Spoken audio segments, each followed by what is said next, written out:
This is a man who apparently sticks to a deal. He walks in the back door, takes off all his clothes in the laundry room, and goes in search of the decoy. Where are you? Why, just take a seat. Have a cookie. I made that because they'll go with the Cool Whip. It was kind of a little surprise. You want to explain yourself? Grab that towel right there, please. Wrap it around yourself, and please sit in that stool. What are you doing?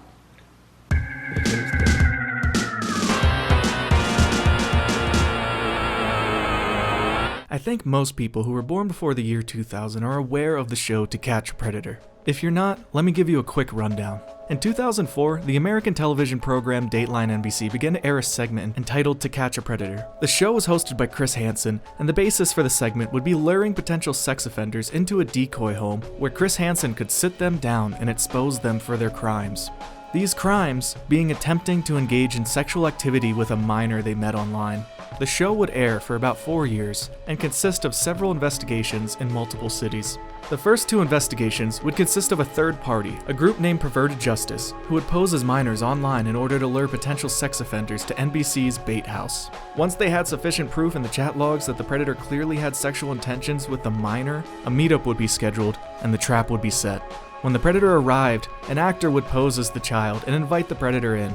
At some point, Chris Hansen would make his entrance, like a WWE superstar, and confront the sexual deviant. Chris would then question the suspect about his intentions and read the salacious chat logs. Afterwards, the predator would be free to leave, and the evidence would be turned over to the local authorities, which sometimes would result in an arrest. These first 2 investigations would be the only segments to not have authorities on scene to arrest the predator immediately. This catch and release policy led to some hilarious circumstances, like catching the same predator twice in less than 48 hours. I have been in television for 24 years. I just came to get something to eat. And I have very seldom been at a loss for words. Sir, I just came to get something to eat. But I don't even know what to ask you first. You're chatting up another 13-year-old kid. Last night, you walked into a home naked, hoping to meet a 13-year-old boy. This absence of immediate reprimanding left a lack of vindication at the end of the show. This would soon change. You see, in many states, it's not only illegal to engage in sexual contact with a minor, but merely meeting up with someone you believe to be underage can land you criminal charges as well, even if the so-called minor is not underage. This led police to work alongside Dateline NBC and Perverted Justice in order to ensure that the predators would be arrested on site following a short interview with Chris Hansen. And this was the catalyst to the true art of the show. You see, while it may be entertaining to watch a guy who wanted to fuck a 13-year-old squirm a bit as Chris Hansen grills him about his disgusting chat logs, most normal people don't just want to make sex offenders mildly uncomfortable. They want them arrested and off the streets so that they don't have another chance to offend. And with predators hopping back online within hours after being confronted by Hansen, it was clear that this embarrassing endeavor was not enough to dissuade them from seeking sex with children. But with the addition of law enforcement came a trickier line to toe. You see, it is not illegal for a private organization to lure perverts to a bait house and embarrass them for television. Where the lines do get blurred, though, is once you involve authorities, you run the gambit of entrapment. Entrapment is when law enforcement uses excessive and manipulative tactics in order to bait someone into committing a crime. This is a bit of a gray area that mainly hinges on the actions of the officers involved. If you ask a cop if he's a cop, he's like obligated to tell you. It's in the Constitution. Okay. Albuquerque police, you're under arrest. Get on the ground. Get on your stomach now. On your stomach. Get on your stomach. According to Paul Bergman, a law professor at UCLA, the key aspect of entrapment is this. Government agents do not entrap defendants by simply offering them an opportunity to commit a crime. Judges expect people to resist any ordinary temptation to violate the law. An entrapment defense arises when the government agents resort to repugnant behavior, such as use of threats, harassment, fraud, or even flattery to induce defendants to commit crimes. Case example 1. Mary Ann Barry is charged with selling illegal drugs to an undercover police officer. Barry testifies that the drugs were for her personal use, and the reason she sold some to the officer is that at a party, the officer falsely said that she wanted some drugs for her mom, who was in a lot of pain. According to Barry, the officer even assured Barry that she wasn't a cop and wasn't setting Barry up.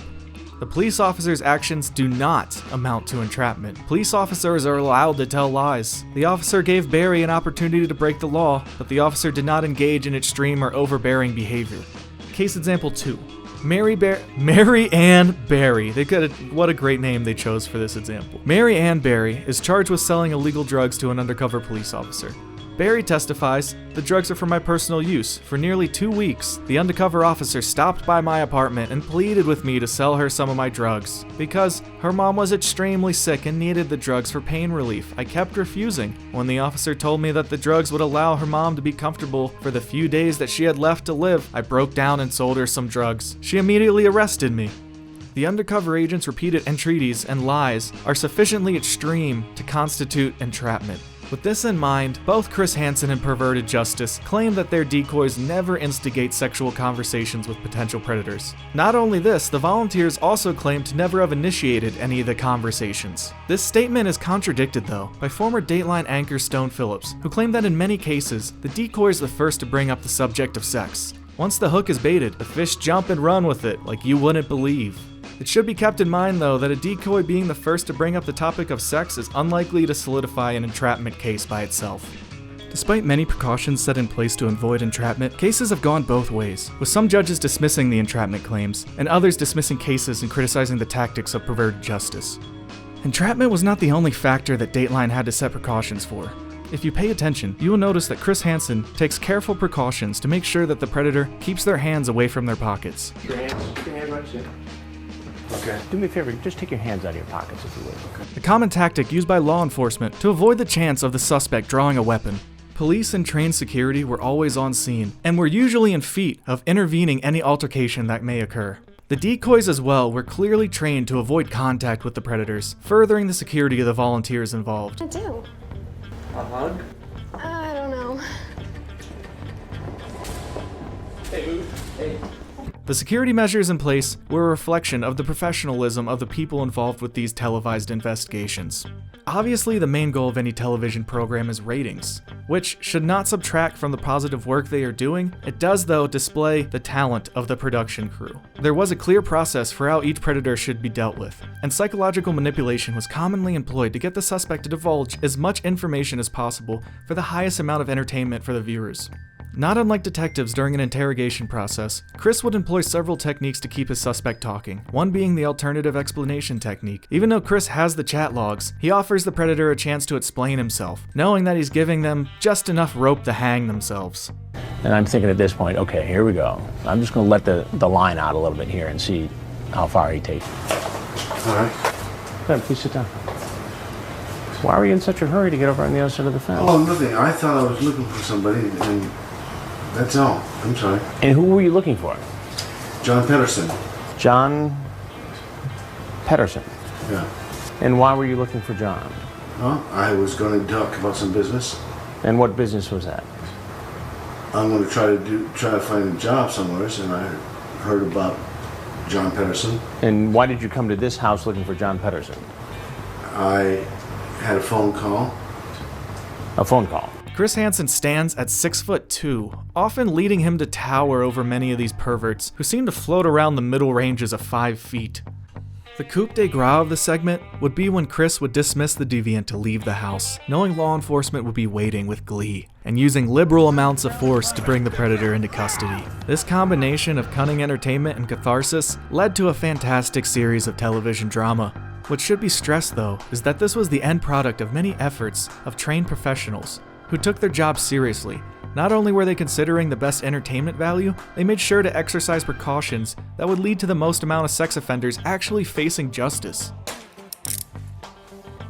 Of course, even with these precautions in place, it was always a volatile situation bringing suspected sex predators into the hands of authorities. This would boil over in 2006, when a Perverted Justice decoy had a sexually charged conversation with a 56-year-old man named Louis Conrad.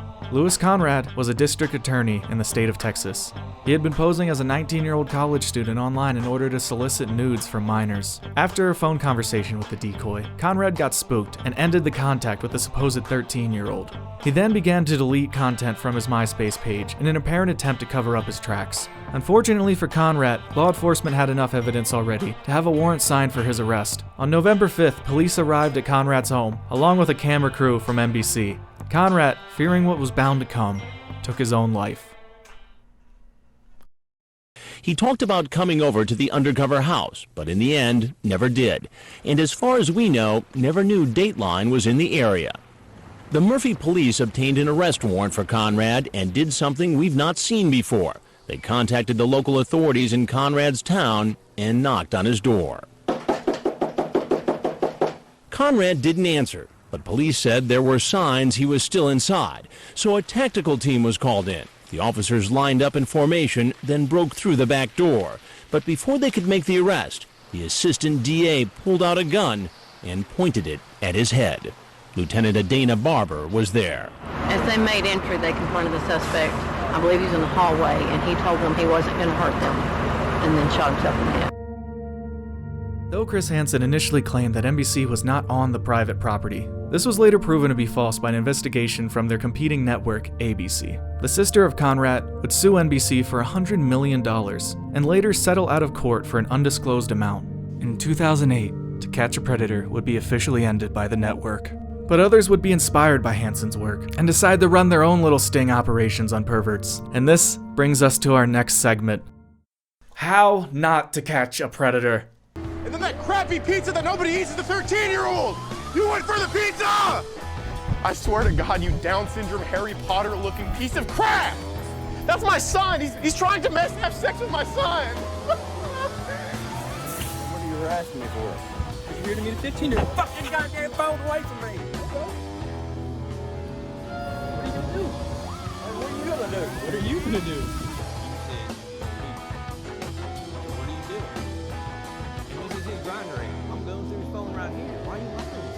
Let me introduce you to the Predator Poachers, a small group of Houston teens, yeah, that ogre right there is only 19, who use dating apps to lure in potential predators and humiliate them in public for YouTube views. Now, there have been many groups and YouTubers who have taken up the mantle of exposing predators for our entertainment, with them ranging in quality from decent. What are you doing? Hey, you look a little familiar. You look a little familiar. Lovely. You got the tail on. What are you gonna do now? You're married, dude? No. That's terrible. What do you have to say for yourself? Harassment. What do you have to say for yourself? Harassment. Hilarious. I got everything, guy. To somewhat sad and ill-conceived. Why do I have this on here? You talking to him right there. That's you. And this is his Grindr app. I'm going through his phone right here. Why are you lying to me? But by far, the Predator Poachers are the most entertaining for all the wrong reasons. The series is led by Alex, a large, oafish young man who acts as the Chris Hansen of the series, confronting predators and asking them about their explicit chat logs, though he has some stylistic differences. Shut up! I swear to God, you Down syndrome, Harry Potter-looking piece of crap! Trevor, step your ass outside! Step your ass outside! Hey, I don't give a fuck! Step your ass outside right now! Step your fucking ass outside right now! I am not. For example, where Chris Hansen tried to focus on the sexually inappropriate chat logs and the possible violation of laws, Alex instead opts to make fun of them for their physical appearance, whether it be them being short, unattractive, or black. Your name's Harry, right? Yeah. They named you after your beard and your back? What goes through your nice, round, testicular bald head to want to come meet a 14-year-old boy? He many times will also focus on the sexual orientation of the predator over the pedophilia, mocking them for being gay, while having sex with children seems like an afterthought to him. He looks like a transgender Rosie O'Donnell, okay? He's very, very bad. Transgender Rosie O'Donnell, come.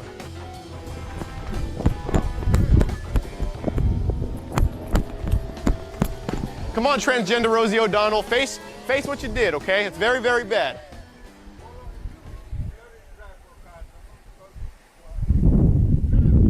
Wow, I guess you moved your nuts to your eyes, because now you have 4 eyes and 0 nuts. You have no balls for not facing up to your actions. It's very, very bad. Yeah, I'm out of here, Now look, I have no problem with mocking pedophiles, but if I found out someone was a pedo, his height or race wouldn't be the focus of my banter. It'd probably focus more along the lines of him molesting children. Being short wouldn't even be on the radar. So you're kind of high right now, even though you're very, very short. I've never seen somebody 5'8" be so high, you know what I mean? But this wouldn't bother me so much if they actually made any real attempt to bring these creeps to justice. The perverts will often just walk around the parking lot until the predator poachers give up and let them flee into the night. Surprisingly, the predator poachers, who all look like young, sporty bros, get easily winded and have less cardio than the short, pudgy predator they were just mocking for his weight. got the Gatorade simple. You do know what you did wrong. Why are you doing up to that? Here, Obina, come in front of him. This guy here takes him on about a 2-mile-long walk, and you can actually see the back of Alex's shirt is completely drenched in sweat. While the predator is not even mildly affected by this casual pace, Alex is completely out of breath, and like a character from a Will Ferrell movie, decides he will just yell at the predator and call it a day, because he's hungry for McDonald's. He's so sweaty. He's still in this like little... Here we go. Gotta leap over something here. Get up to catch up to him. Was that like the curb to the grass? I jump. You understand? Never, ever, ever do this again. I'm gonna let you go right now. But do you understand to never do this again? Look me in the eye and say yes. Do you understand me? Okay. Bye. That was not even responding. He's gonna wave off. Flip me off. I don't know. It's like Wings of Redemption. Look here. Listen. And this is not a one-off. This is how almost all of these videos end, with it being questionable if Alex ever contacts the police at all. They are lucky if they even manage to get a license plate. I mean, why? Just tell me.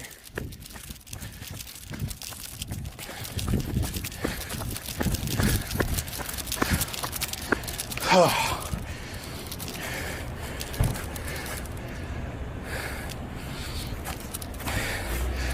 I thought it was that car. Oh, I thought it was gonna be the SUV.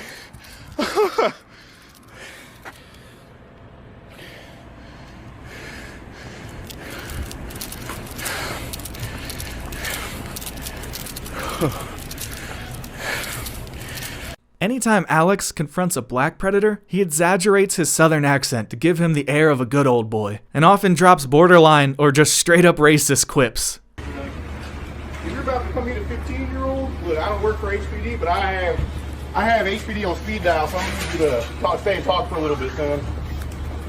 Huh? I need you, all right. So we got your plates. I'm gonna need you to stay and talk for a little bit, son. If you don't want to get reported to HPD, I'm gonna need you to stay and talk for a little bit, son. So Either you give me that dick or I eat the talk. step out of the car, or I'm calling the cops on you. I have your license plate and all your information and everything, son. So it's up to you, son. Just be real, be honest. So give me your phone, son. Of course you don't have to, but you know. I will. All right. Now, I don't know how sensitive you're going to get to that field over there, because you know how African American fields are. I don't want to offend you with that, son. So step away from that field. I don't want to, I ain't with that racist shit, so Which is hilarious, but doesn't help his case if he actually is trying to get predators brought to justice. Let's not forget that a huge part of the O.J. Simpson defense is that one of the cops dropped the gamer word, so now it's all a setup. It is also a common tactic of many sexual abusers to use their victimhood or minority status as a defense for their crimes. So, handing them that defense on a silver platter is not exactly a big-brained idea. I'm looking for something. What are you looking for? Just go buy it then. Yeah, I left that water. All right, let's go buy it. Oh, okay, let's get his license plate. DS2C301. You're done, bud. Sometimes Alex is too far away from the camera and doesn't seem to be mic'd up in any way, so it's nearly impossible to hear what's going on.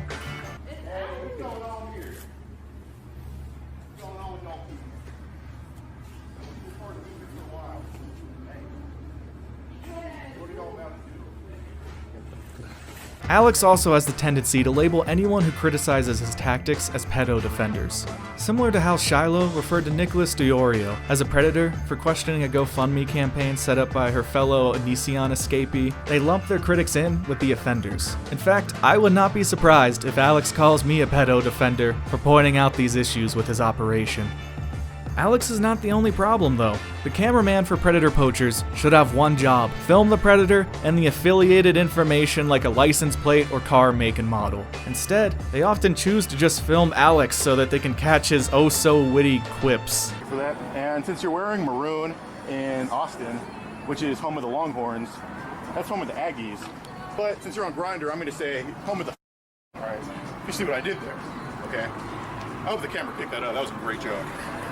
Anyway. And even then, they hold the camera like a person with cerebral palsy. Many videos only giving you passing shots of the predator's face in a profile. If you remember in To Catch a Predator, the camera crew never spoke. They made sure to have several well-lit angles of the pervert's face, and there may be one other thing you might notice is missing: security. Chris Hansen would not only often have police on site, but paid private security to ensure that none of the pedos decide to just slit Chris's throat with one of the kitchen knives nearby the moment he steps out of that really oddly placed black curtain that's in every episode. You don't want to touch anybody. You don't want it. It was really one of the only time really, where somebody actually physically lunged at me. Now looking back, I really don't think I was in much danger. But you can see how the security system works. Our guy stepped in, took care of it, and diffused the situation. You've got to stop this. Sit down. Sit down. You don't have any You're free to leave any time. Alex and his crew, which is usually no more than one or two of his bros, will often follow the predators into dark parking lots, down dank alleys, and vacant streets where they could easily be hurt or murdered by the pedophile, who also could be easily concealing a weapon. They never ask the creeps to keep their hands out of their pockets, or exercise any caution whatsoever. It comes off as extremely naive. Alex may be a large man, but there's a reason they call guns the great equalizer. These men are extremely immature, and it would be a tragedy if some schizophrenic pedo snuffed them out because they didn't take the proper levels of precautions. Okay, but the thing is, we're not even talking about that one, because that's not a crime to talk to nobody, so. It's not. You say it, but you can't. Oh my God, all right. Relax. Nothing. Yes, you are. Relax. No, you're not. You're trying to humiliate me. And I don't hook up with kids, all right? But you came here to meet a 15-year-old, though, so explain that. You know what? Relax. You're trying to Relax. Yes, you are. Relax. Step away. When I was originally writing this script, Predator Poachers had their main channel taken down for violating YouTube's community guidelines, which is a gamble they were taking, choosing to focus on the Predator's physical appearance, orientation, and race rather than the fact that they were trying to sexually assault minors. YouTube does have specific guidelines against these things in particular, and it's a gamble I take often as well. Alex used this opportunity to ask his community to subscribe to the Predator Poachers website, and for a small fee, get their content. But he refused to answer whether the Predator Poachers videos would even be on that site, instead saying that this would just be answered in time. And it makes it difficult to want to pay money for content the creator refuses to acknowledge even exists. And this brings me to the crux of these new age predator catching shows. They are grifting people who want to see sexual predators face justice. These kind of actions make it seem that their goal is not to end the abuse of children, but rather to make money and entertainment off the concept of it. Which brings us back full circle, back to Chris Hansen. Hey everyone, Chris Hansen here on Have a Seat with Chris Hansen. Thanks so much for joining us tonight. I appreciate it very much. We're going to continue this evening on our investigation of Onision. Hansen recently rebooted his old series, now named Hansen vs. Predator. After a series of successful stings, much in the light of the previous show, Hansen felt it was time to tackle a new type of predator, the YouTuber. Now, some people have pointed out that Hansen had some legal issues involving credit card fraud and a nasty divorce that put him into some serious debt. Now some people may infer that he's hoping for some serious YouTube neat bucks by involving a well-known and well-hated e-celeb into his Hansen vs. Predator series. But that's just some people's opinions. Most people on YouTube are aware that Hansen, along with former girlfriends, had been going after Onision for his alleged abuse and grooming, with some of these allegations holding weight and others being more anecdotal. But it was looking like there was actually going to be a case against Onision, and it was entertaining to watch. Chris Hansen had even showed up on Onision's front doorstep, which resulted in probably the funniest 911 call I've ever heard. 911, what are you reporting? Hi, there's a person who's been stalking me online, and they just showed up to my house. What's your address? Yes, they're knocking on my door. Okay. And do you know if they have any weapons? They have a bunch of camera people, like they're YouTube stalkers. Okay. But no weapons seen? I didn't see any weapons. I just saw like Okay. 6 guys in my driveway, and one of them is knocking on my door. Okay. 1 second here. And the one that's knocking on your door, is he the main one that you said has been stalking you? Yes, he's a stalker. He's yelling things at me through the door right now. Okay. And do we know his name at all? It's Chris Hansen. It's Chris Hansen. Hansen had also revealed that he was in contact with the FBI and an investigation had been opened into Onision. One of Onision's alleged victims had handed over the computer to Chris Hansen and his producer so that they could bring that to the investigators. And Onision was arrested by the FBI after they found damning evidence on said computer, resulting in Greg Jackson serving hard time behind bars and his accusers vindicated. Chris Hansen was able to pay off all of his credit card debt and live happily ever after. Just kidding. None of that happened. Not only that, apparently authorities were never even contacted by Chris Hansen, and no investigation was open on Onision. They never took the time to hand over the computer to the FBI, and even then, it probably was not a good idea for them to have handled the evidence in the first place, and now gives Onision the opportunity to claim that the evidence was tampered with by Hansen and his goon. Then, the guy who made a career of giving predators a platform to speak decides that he doesn't want to platform this predator out of respect for the victims. When in reality, it's far more likely due to the fact that Onision would not do an interview that wasn't live. Hansen insisted on it being pre-recorded, probably because he would want to edit out all the parts where Onision would likely bring up Chris Hansen's unsavory legal history, his wide age gap between him and his current wife, and Chris Hansen's business partner. All of this would be pretty embarrassing for Mr. Hansen to have aired live while trying to confront a predator, so Hansen tucked tail and he ran. Good news about pursuing predators for so many years is that you pretty much know what a predator is going to do and say before he says or does it. They live in a parallel universe where they hurl false allegations at their accusers, law enforcement, investigative journalists. They also get off on re-victimizing their vulnerable victims, such as the case with the YouTube Psycho Brad in Washington State. It's become clear to me now that there's no way to do an interview with him, at least at this point, without him trying to exploit a live version of that interview. Given the fact that he's made animated videos where he blows his brains out and real videos where he exposes himself and makes horrible statements targeting his victims, I don't think that's responsible. I don't think society in general needs to see it, and I don't think his victims in particular need to see it. In fact, his victims have come to me asking me not to do it. So in the meantime, it appears there will be no interview unless he can actually sit down and do a real interview where he actually answers to the allegations. And there are a lot of them. It's insane what he's been saying. It's hard to watch. I honestly try not to. In the meantime, I'll remind you of something I said a while back. I was a reporter before he was born. I'll be a reporter after he goes to prison. Hopefully where he won't have a lot of access to making those videos on the internet. Hansen now has all but completely forgotten about Onision and moved on to covering the coronavirus or some shit, but it really paints a picture of how Hansen the predator catcher himself is now more interested in the money and attention rather than the justice. They don't even bother to submit the evidence to the authorities anymore. They film the predator, get some clicks and ad revenue, and they move on. No justice, no peace, all pedophiles released. While I find it all entertaining to watch, I can't help but be left with a lack of closure from the unprofessional execution of these new age predator sting shows. It's half-assed and lacks foresight. Have a plan, have security, have evidence, have cameramen who can actually hold a camera, have mics on hand so that you can hear what's going on. And for the love of Christ, if you sincerely believe that these people are sexual predators, submit your evidence to the authorities. Thank you for watching.